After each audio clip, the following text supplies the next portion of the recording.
Welcome to another episode of the Anatomy of Ancestral Alchemy. I am Judy Hu. I'm a trauma therapist of 20 years turned boundary coach, and this is my co-host, Leah. Would you like to introduce yourself again? My name is Leah Constance. I am a therapist, licensed therapist, and expressive arts therapist by training. And I really feel like I use a very holistic approach with my clients, mind, body, spirit, and soul. And also really focus a lot on trauma. I'm reintroducing ourselves because we have been diving into this experiment of creating this podcast to talk about ancestral alchemy, what we do in a lot of our individual and group sessions, to offer that as some medicine for times right now that are really stressful.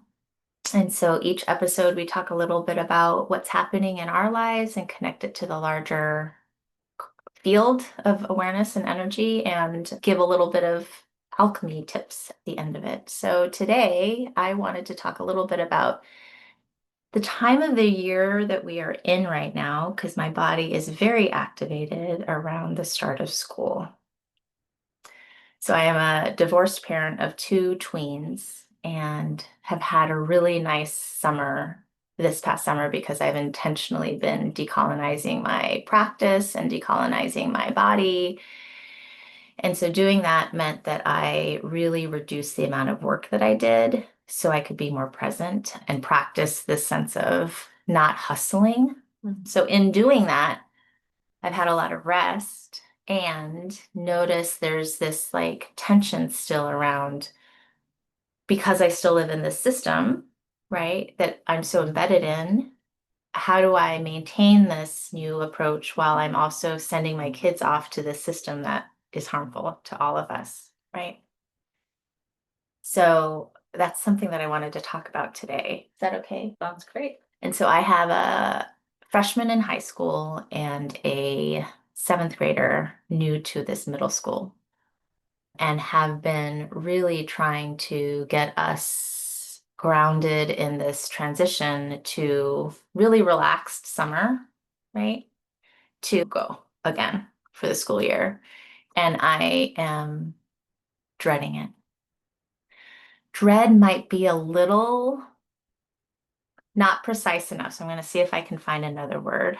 Dread is accurate, but I think there's this other piece in me of, oh my God, am I doing the right thing? For your kids? For my kids, for humanity, like I have this, I'm always discerning between, is this white supremacy, this urgency, or what is this coming from? Like this part of me that sits with the awareness of the climate collapse. We used to call it climate change and climate warming or global warming, like all these euphemisms for basically we're really fucking up the world right now and making it so it's not sustainable for the larger population. And so there's a part of me with this sense of urgency on why am I putting my kids into a system that causes so much harm? And is it the quote unquote right thing to do? Right. So I'm just sitting with that like agitation on, yeah, what is mine to do? What is the right thing to do for my kids? As one tries out for the soccer team in high school, stressed as can be, and another one's just trying to navigate the clusterfuck that is middle school. So I have no answers. I have no answers. You can't pay me $1 million to go back to middle school. Me neither. Oh, thank you. Yeah. What's happening in your body, Leah, as you hear me talk about that? One, middle school is just really rough. Out of all of the experiences, I know some people are like, oh, I had a really tough high school experience, but for me, it was like middle school was really rough. And for me, I notice a lot of intensity around school and school programming come up in my system when I notice the seasons start to change. And that is happening here. So I can literally smell the autumn air coming in. The cicadas are doing their thing. The crows are more active. And to me, growing up in the country, those were all the indicators that like school was coming and my body would start to panic a bit. What are the signs of panic in your body? For me, it's not, when I say panic here, I don't mean like a panic attack the way that we often think about like a full-blown panic attack, but it's more like a seizing up, and dread really feels very accurate for me. And also like a fuck, I'm trapped. That's literally like more of the panicky energy of, oh my God, I'm gonna have to be on all the time. I'm gonna have to be on all the time. Yeah. So I've been feeling it in my own way through my body this week. So when you brought this up as a topic, I was like, sounds good. I can pull from that for this episode. Yeah. I just keep hearing the phrase of I'm trapped. Yeah. Yeah. It's literally how it felt. Did not like school at all. Yeah. How's your body doing as you think about this transition with your kids? And I'm a little dissociated. So I self-diagnosed myself with ADHD recently. So as my youngest was really struggling in school, I brought in a lot of supports for my family. We did family therapy.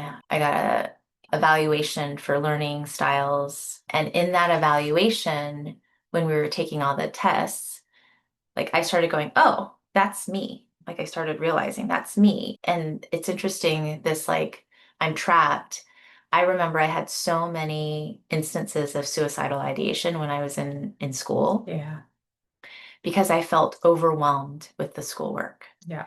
And this is coming from, I was a valedictorian in high school, got a full ride scholarship. I was essentially on paper a really good student. Mhm. And so when I say I think I have ADHD, I remember my family of origin was like, no, you don't. You were really good in school. So let's just zoom out for a second. Just because you're neurodivergent or good at something doesn't mean you don't have it. So it's understanding these diagnostic tools are intended to diagnose, like if you have a disorder, for instance. But in my mind, it's to diagnose your learning style. How does your body work? Right? And so understanding how this body works in context with this larger system, it's not, is my body right or wrong? It's what are the supports that I need to be able to function within the system in which I have to? And so what I realized was it wasn't clear to the teachers or my family that I had ADHD because I just basically stayed up all fucking night. Yeah. I had more all-nighters in high school than I did in college. And I had a ton of all-nighters in college.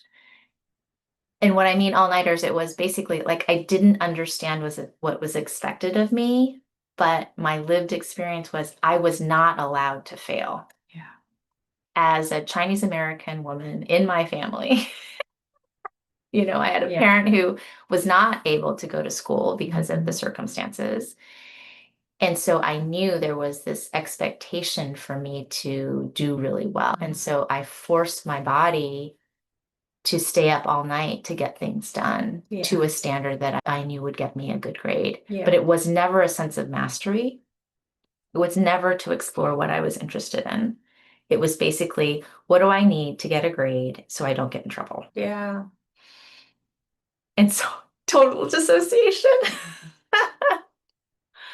because I still have ADHD. I'm neurodivergent. I think so managing a household as a single parent with two kids, one of whom is also ADHD, is like herding cats. And so the level of frustration and overwhelm that I feel day to day is pretty high. Yeah. Yeah. Is there anything that you need in this moment? I think just naming it, I feel naming it, like saying it out loud, and also like I always feel better when I'm like, this is my flaw. Yeah. Let me be transparent so I don't feel like I have to fake anything anymore. Yeah. Always brings me back in my body. Yeah. Good. So I'm getting back in. Yeah. And I can relate in my own way to that too. It took me a while to figure out the next layer of this for me. So for some context, I'm 41. So I went through school in the late 80s, 90s when gifted programs were still a thing, and I qualified. So I was in the gifted program, but I remember them saying and working on a lot of executive functioning skills. And now that's called, from my understanding, E2, which is like both being gifted and having struggles with executive functioning, or potentially a full-on ADD ADHD diagnosis. And I was, Can I just, yeah, E2, how I understand it, Yeah. is twice exceptional. yeah, which means like you've got that duality going on, which was Mhm. definitely, I think now to me very apparent, but E2 was not a thing in the 90s. Although in high school, when my grades started tanking dramatically, I went through neuropsych testing along with mental health stuff. And they were like, yep, she definitely has a deficit in executive functioning. Here are like her strong strengths, her weaknesses. And they were like, we feel like she's borderline ADD, but we're wondering if actually it's stemming more from anxiety than it is like a wiring, like the way that we think about ADD or ADHD. Yes. So they were like, we would not recommend medication for that, but we would recommend her to continue to working on like lowering anxiety and also working on executive functioning skills. And so that's what we did in my classes. And that came with its own interesting pressure and intensity. It was, oh, you're gifted. You should excel in all this. Why'd you get a B or a C or in some cases even a D? Yeah, it was interesting to navigate that too, that realm. What does gifted, when you hear that word, what happens in your body when you hear Oh, that? I don't like it at all. What do you not like? I don't like the pressure that I feel from it. I don't like that in some ways it was ostracizing as a kid. Like everyone knew you were being pulled for your gifted class or the gifted program, right? So all the kids knew where you were going. So it was also like awkward to just be on display in that way. And also a lot of internal turmoil around, I don't feel exceptional. I don't feel gifted. I don't feel, and also just the hierarchical language of it feels icky to me. Yeah. Hierarchical language. Gifted is like up here. Yeah. Special ed is down here. But both of those, like if we were like to go like this, but then we move it this way, right? Yeah. Is the exceptional piece. So if this is average in the center, right? Special education is on this side and gifted is on this side. But that's what's twice exceptional, is out of the range of normal. And I want to sit with this language a little bit and connect it to how violent some of this language is inherently. Some would call it like colonial language. Yeah. So if you compare even just the words that are used to describe things, it's determining of quality. Yeah. Or value, adjectives in that way, descriptors, versus like indigenous languages that are very like verbal or like action oriented or aliveness oriented. So if we were to describe a plant versus an animal, they're descriptors of how alive each of those things are. Yeah. Versus what the value of each of those things are. I think that's a beautiful way of describing the difference. Yeah. Because when I sit with it, and I was like, I did a lot of unlearning for myself around ADHD or the sense that there's something wrong with my kid or me because I couldn't raise this kid in a way that I was supposed to. When I stripped the expectation, you were saying gifted has an expectation associated to it. When I stripped myself of the expectation of how my child was supposed to behave and instead just tried to understand who she is, the pressure lessened. Right. So like I really just tried to center, this is the way she needs things. And this is the way that I need things. Yeah. How can we coexist? And that takes a lot of energy and resource and time and patience because we're both existing, but within the context of a system that needs us to actually do this. That's not within our wiring or our sense of ease or authenticity. Does that make sense? It makes complete sense. Yeah. And so then I think the question becomes like, how are we and how do we continue to navigate those systems? And there's a lot of them. Work systems can be very similar to school systems. Oh, are completely. Yeah. So it's this conveyor belt. Let's get these kids to learn to tolerate authority, telling them what to do and producing exactly what they're supposed to do. Yeah. Getting their nervous systems used to that, to then move on to the next school group that like increases that, because I just look at the pressure that increases from elementary school to high school now, the tolerance that my teenager has for stress just keeps increasing. So the next normal, like steps, the milestone is working in an environment that replicates that. Yeah. Yeah. So what have you found has been helpful for you and your kids as you navigate this? And it sounds like you've named it with them. Yeah. Named what? Yeah, this is a harmful system. And here's why. I name it with them, and then I help them process when things happen.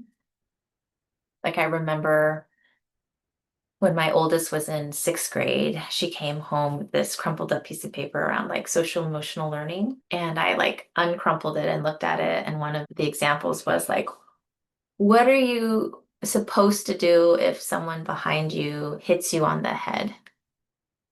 Right. And so they're trying to learn social emotional regulation. It's tell a teacher, breathe, move your seat, like complain, like all these other things. And basically, the right answer was you self-regulate. You learn to tolerate someone else's bad behavior. I was so mad.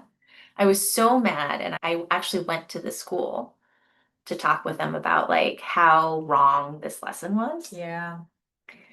Because zooming out, I was basically going, you cannot teach girls to learn to tolerate bad behavior. You can, we have, and that's why we have such a high rate of sexual assault. Yeah. Because we're teaching them how to tolerate bad behavior over and over again by not holding. So this example, like for my kid who got some harm done by male students, learn to tolerate that this is just how it is. Boys will be boys. Boys will be boys. And to have it on paper with the learned experience that if I tell my teacher, nothing's going to change because the teacher is completely overwhelmed and can't deal with this. So I practiced processing with them as things happen, going, okay, so the system that we're in is like this.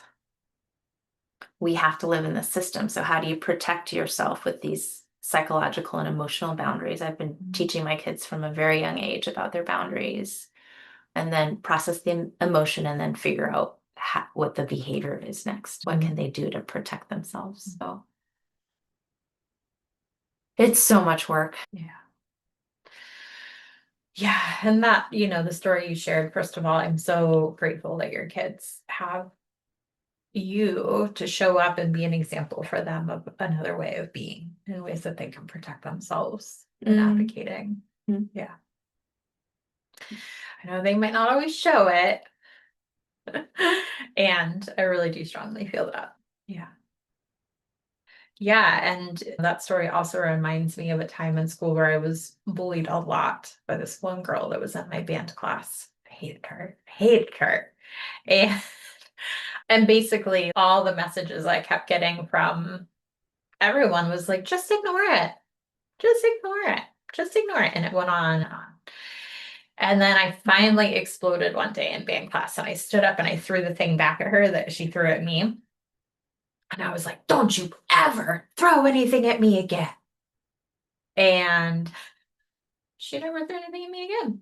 And then I walked out and I ran to the bathroom and I started crying because that's what I do when I get really angry. It's like that burst and then whew, adrenaline release. And the teacher came in there and he was like, Leah, I've never seen you act like that. What happened? And I'm like, this is what happens when you tolerate abuse for weeks. You lose your shit.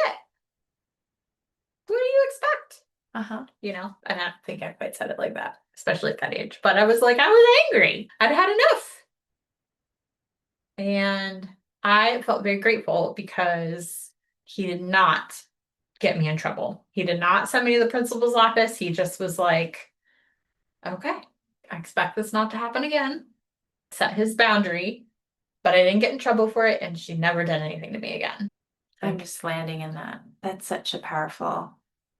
I don't know why I was thinking of Ukraine and Palestine and Congo, Sudan, like all these places, right?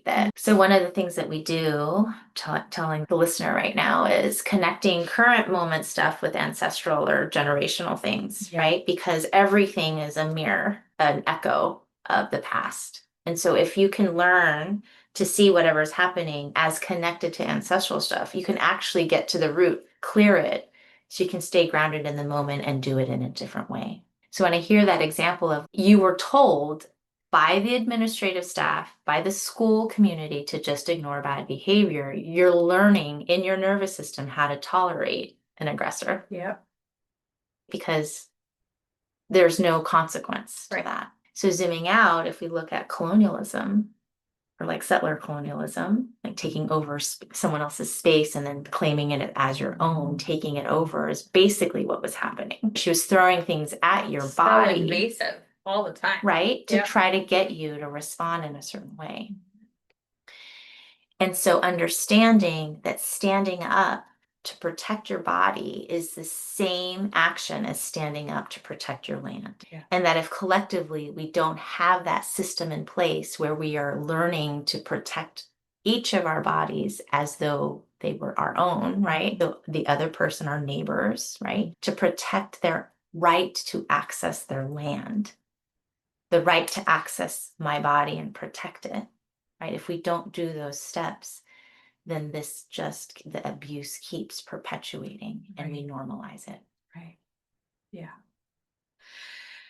Yeah. And I think what I appreciated about that moment too is yes, I did throw it back at her. And I also said, you will not do this to me again. Like just as clear as I could. Mhm. Like I'm not gonna completely join you in bullying you back, but I am gonna throw the ball back in your face, so to speak, and tell you that you cannot do this to me again. When you feel into that, what's the sensation in your body of how you did it? You didn't vilify or then abuse them back. You held your own. Yeah. I think it feels very empowering. I think anytime I'm like, that is not okay, or I'm just very like it feels really empowering. Yeah, it feels very strong, feels very gratifying. It also feels very gratifying that it worked in that scenario. Yeah, somehow it worked in that scenario. Just naming that sometimes it doesn't work. Like some of our kids just start to take things in their own hands because they don't have the support is necessary to give them the skills or the protection that they need. Yeah, or the bully ups the ante. Yeah, yeah. Sadly, I've had some of those other instances too, but that was one in which my voice and literally standing up worked, and it worked well. Mhm. Yeah, and I think to your point too, Judy, it's like situations like this, like anytime we're taught to tolerate abuse, it just keeps everything complicit, keeps us complicit, keeps the systems going that aren't working for us. Yeah. Yeah. I am sitting with the fact that I have a kid who's calling me right now. So I'm going to pause this for a second. Okay. So I remember I did a presentation around boundaries with fifth graders, like at the tail end of COVID. And it was specifically because I wanted to help my kid within her grade deal with some bad behavior from some of the boys. And so I had offered to do this for the fifth grade classes, and they were open to it, which was great. Basically, I taught them about boundaries and same sizing and all the stuff that I teach my clients. And the kids' like their comments were just spot on. And it was like helping them understand that they are the same size circle. So the circle size represents value or like importance, right? And their circle size or the space that they can take up is the same size as like teachers, principals, all this other stuff, each other. And they're like, that's not true. That's what they say, but it's not the lived experience. And basically one of the kids was like, yeah, because I have a kid who keeps bullying me, and I tell the teacher and I tell the principal, and they don't do anything. So there's no point in saying anything. So zooming out, looking at that in our society too right now, is this is not okay. Yet those in power to change it, right, to create the safety in a classroom, refuse to take responsibility and provide the safety that's a right of existence. And so these kids, multiple kids were like, that's right. There's no point in saying anything because it keeps happening. What's the point? And I say, the point is you have every right to feel safe. What's happening is not okay. So my suggestion is to keep escalating it. So Yeah. if the teacher doesn't do anything, you escalate it to the principal. The principal doesn't do anything, you escalate it to the superintendent. Mhm. And I was saying this is because you need to amplify it. You need to bring attention to it. Because if we stop speaking up, then we become part of the problem. And the tricky thing is what you were saying earlier, Leah, is sometimes the bullies will not only retaliate, but will escalate it to make it even worse. Yeah. And so what I did was I named it to the kids and said, you're absolutely right that you sometimes the teachers won't do anything.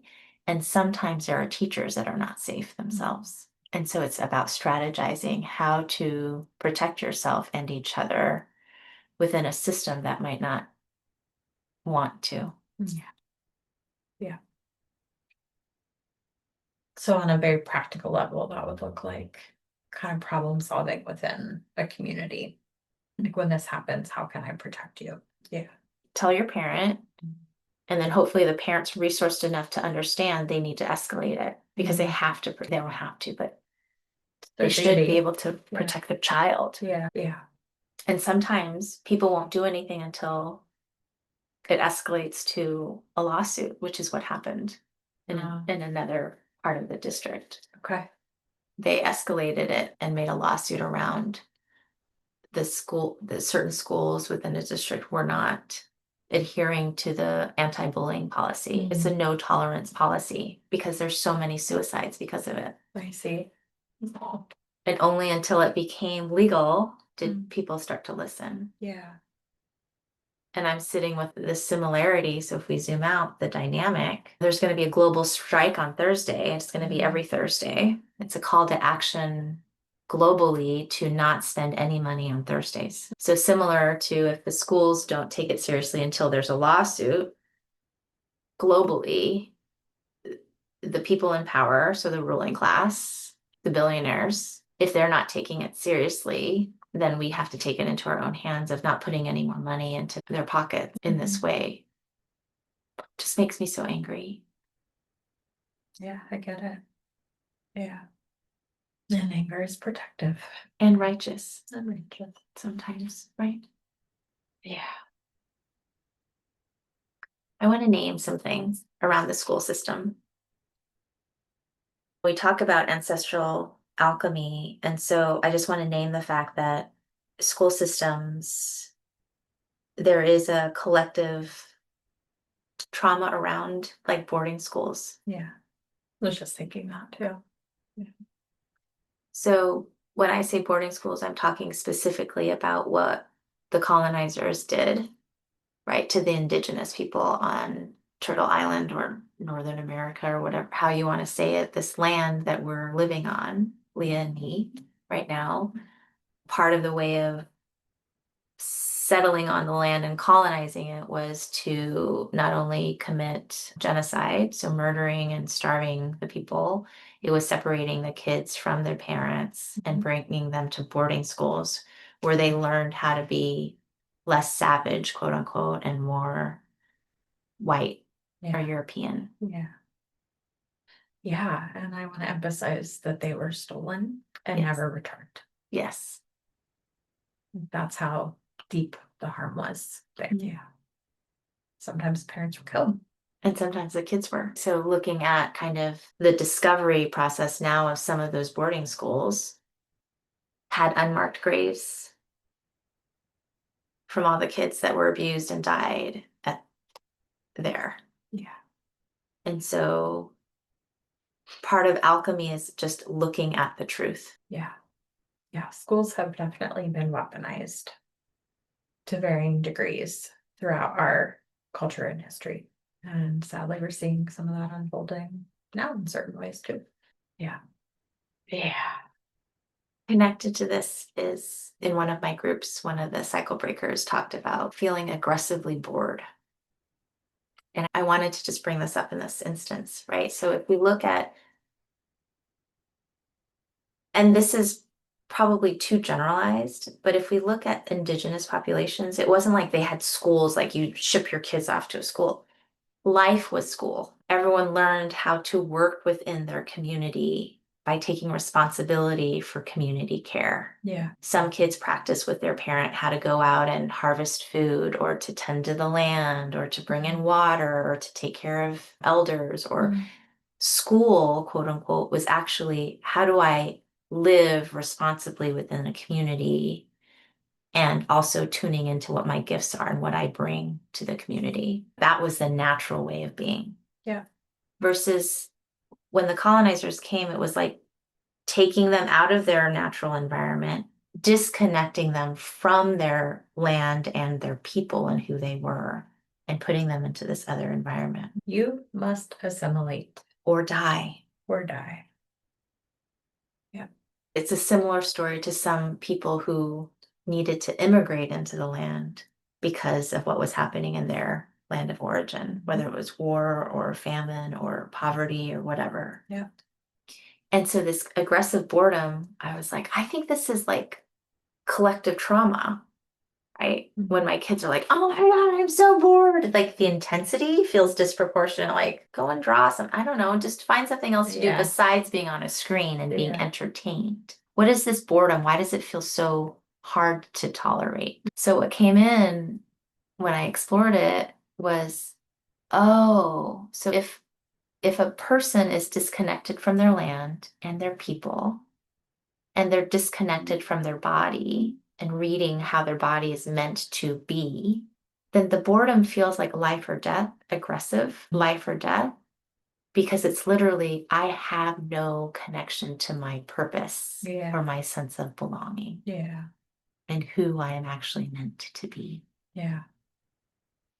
Yeah, it's so interesting. The phrase that came up for me is silence is threatening. Say more. Something's also wrong if nothing is coming at me, if my space isn't being invaded in some way, or there isn't a certain amount of intensity. Yeah. That's not safe either. I should be preparing for something that's going to be happening. Yeah. Is that what it's like? Yeah. Or they're ignoring me. Like now everybody's ignoring me for some reason. Yeah. That kind of.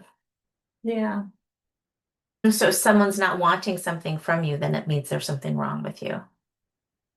Is that? Uh-huh. If I'm not extracting or being extracted. Yeah. Interesting. That's what happens. So in trauma, none of the energy gets lost. So what often happens is if I experience trauma, like someone in like assaults me or something, I internalize some of that charge and energy. And when I internalize it as a way of gaining a sense of control, I start to figure out how I do it to myself sometimes. Right. Yeah, I was just thinking like what helped me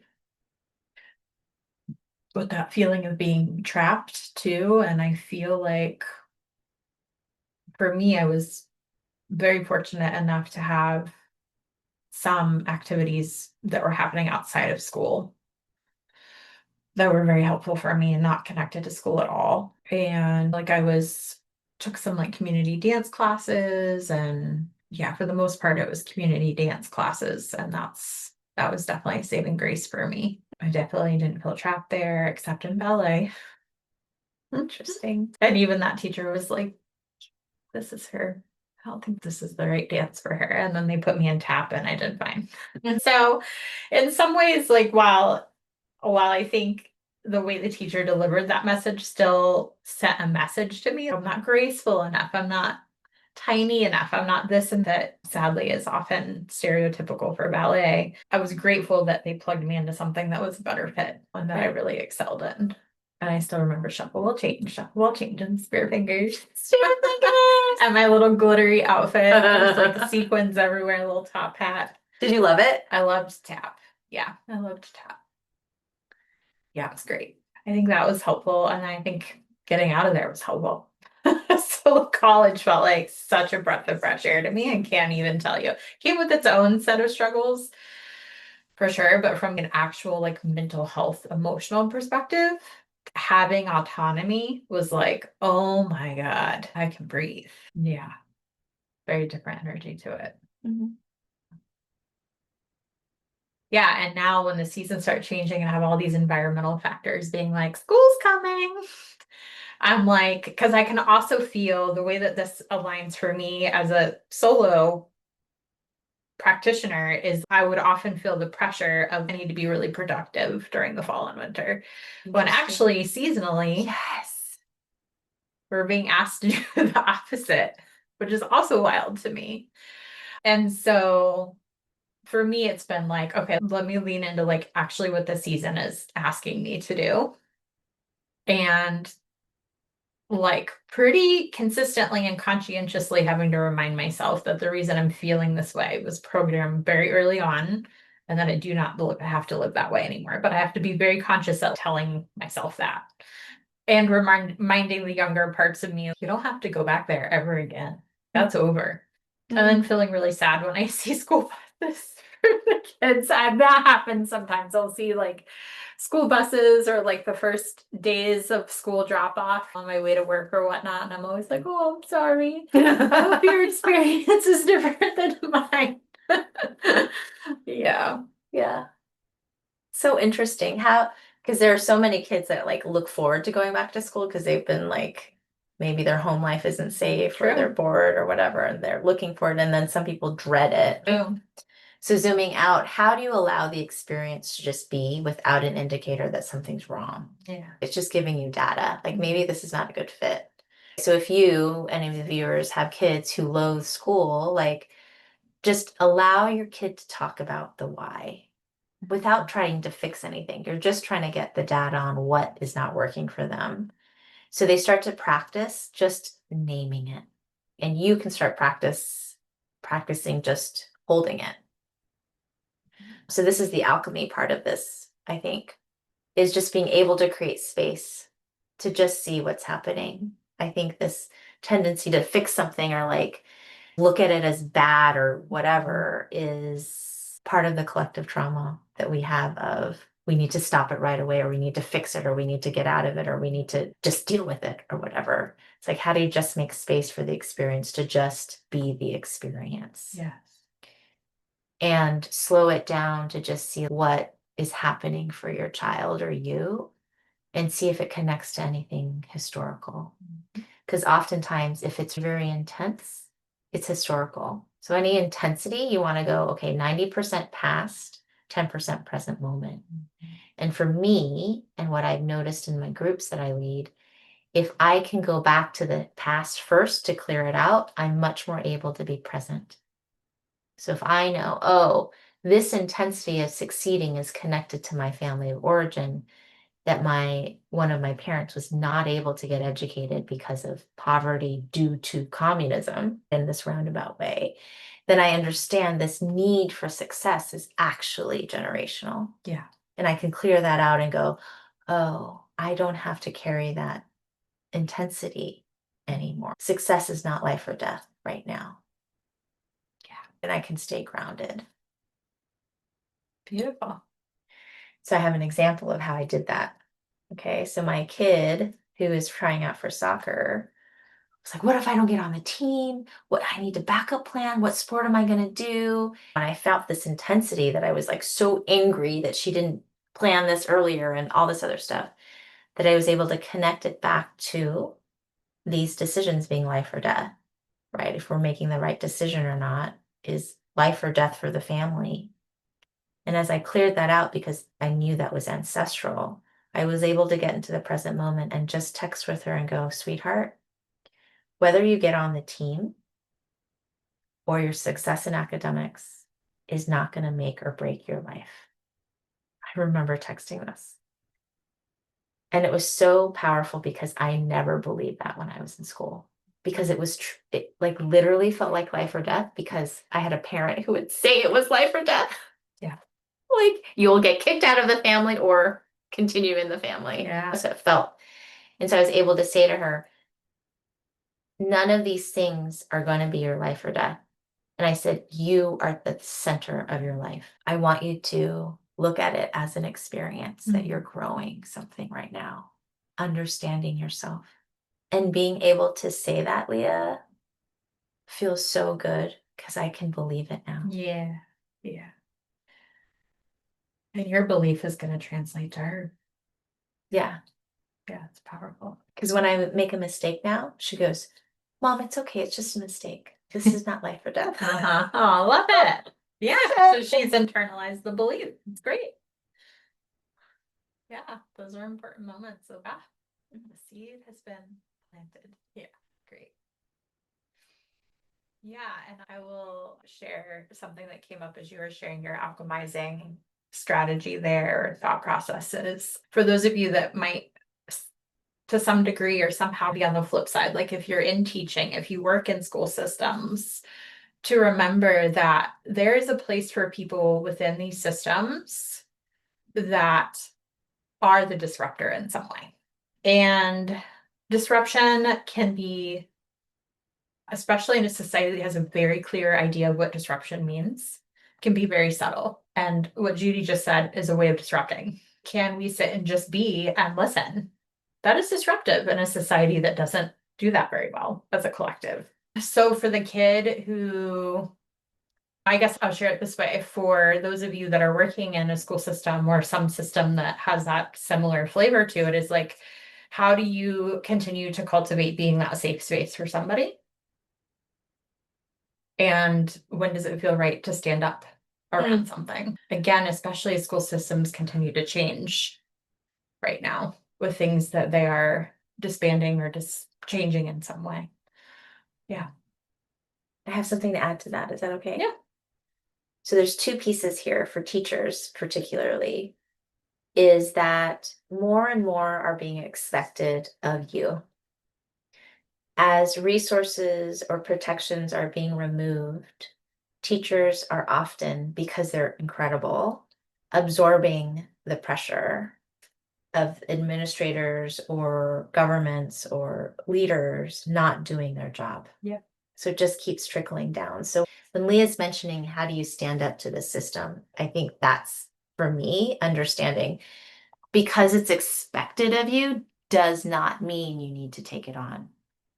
Right. And Yep. so collectively reaching out to other educators and really start to normalize saying, no, that's not my job. Together. Together. Yeah. Okay. Because if you say no, you're going to get punished. But if you can join collectively in saying no through a union or whatever, your department, figuring out strategically how to protect yourselves, that's going to be key. That's one. The other thing is when we are not consciously aware of what's happening systemically, we will naturally take out the frustration on the wrong body. Okay. So if this trickle down of refusing to provide care and protection that's a human right gets passed down and the teachers are supposed to absorb the responsibility of it. If the teacher doesn't feel like they have power, what will naturally happen is they will take out their frustration and resentment and anger on someone with less power. So in this case, the students, the children. Okay. So what I'm trying to say very directly is with your frustration and resentment about how things are going, if you're not getting enough resource, it is not on the kids. Their job is to come in and learn, which means they're supposed to make mistakes. And their disruption is often a behavioral way of saying, this way of learning is not working for me, or this classroom feels unsafe because of this student, or something. So disruptive behavior in our students is data. And think about that disruptor, disrupting. It's the Yes, same energy as a 100%. kid. It's the kid's way of saying something is not right here. Something is not right. Right. So I'm going to connect to the training I got as a clinician when I worked with families, right? The kids who brought the families in for therapy were the identified patient. Mhm. They are the canary in the coal mine. Yep. A child in a family who is disruptive, the identified patient with a behavioral outburst, is indicating that there's something not working in the larger family system. And usually it was one of the parents didn't have a skill or unhealed trauma that needed to be dealt with. And so if you can look at your students as canaries in the coal mine and you follow that breadcrumb to what's not working for them, I highly suggest it's also something that's not working for you, that you've just learned to tolerate. And it's an invitation for you, educators, administrators, to look and see if the adaptation you learned to manage the trauma, the stressor, is actually keeping you from helping the kids and yourselves, and to look at it. Yeah. Yeah. Beautifully said. And I feel like that can be adapted to any workplace environment that has a Yes. hierarchical structure. Yes. Yeah. Yeah. So if you're feeling depressed or anxious or burnt out, don't look at you as a problem. Look at systemically what is happening here that's causing me to feel like this. Yeah. Not in a blaming way, but just as a detective looking for data way. And then how am I channeling that? Is it misplaced anger on coworkers or people higher down on the hierarchy than you? Or is it channeled in a way that feels more aligned to create systemic change? How are you feeling in your body now, Leah? Better. Yeah, I feel like very grounded. I feel like, ooh, like energized. I was gonna say activated, but usually I use that word to describe like feeling triggered, and I don't feel triggered. I feel more energized, inspired. Yeah, like we brought that baby home. What about you? I'm more in my body, and I have much more like a clarity of what I am called to do when I get home. Yeah, Because one kid was calling in between this. right. She was done with her tryouts. I want to make space to process how that went for her without the outcome of getting on the team, just processing the experience. And then I have another kid who just went to orientation. I want to make space for hearing how that went. So it's just a clarity of making space to exist right now. That's good. Thank you. Thank you. And if you know of anyone who is dealing with this transition, please share this podcast, subscribe, like, whatever can bring this information out to others who could benefit. We would really appreciate it. Yes, please and thank you. Yes. Take good care.